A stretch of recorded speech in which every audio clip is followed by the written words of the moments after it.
A really common question for a lot of new PTO leaders, especially, is just how the process of figuring out how you're going to spend the PTO money each year is like determined. Like, how do you figure out a budget?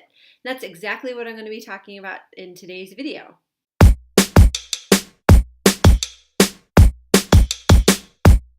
So the process of figuring out what your PTO budget each year should really be done in conjunction when you are setting your goals and event schedule and fundraising schedule for the year, because all of those kind of work together when you are developing your budget, because you don't know how much money you have to spend unless you know how much your fundraiser is going to bring in or has the potential to bring in, and you don't know what your expenses are going to be if you don't know what events you have planned for the year, right? So you kind of have to get all of that information hashed out first, and then you can begin to develop a budget. Now, where you are spending money in what different areas really depends on the different goals of your group.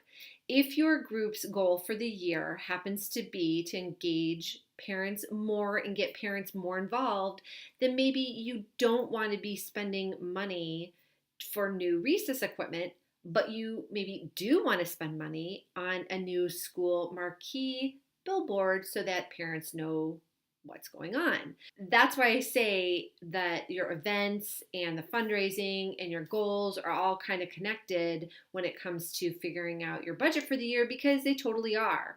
If you don't know what your goals are for the year, they're not clearly defined, your PTO is really at risk of becoming essentially a piggy bank for the school, and you'll get tons of requests for different expenditures and funding different activities and funding different things that maybe your PTO doesn't really want to do, but you don't have an easy out of saying that doesn't fall within our goals this year. Let's reassess for next year or figure out how to make it work. So just keep that in mind, that creating a budget doesn't have to be a huge and overwhelming thing, nor do you have to be exact down to the penny. At the end of the year, you just need to have more income than you do expenses so that you have money to roll over to the next year.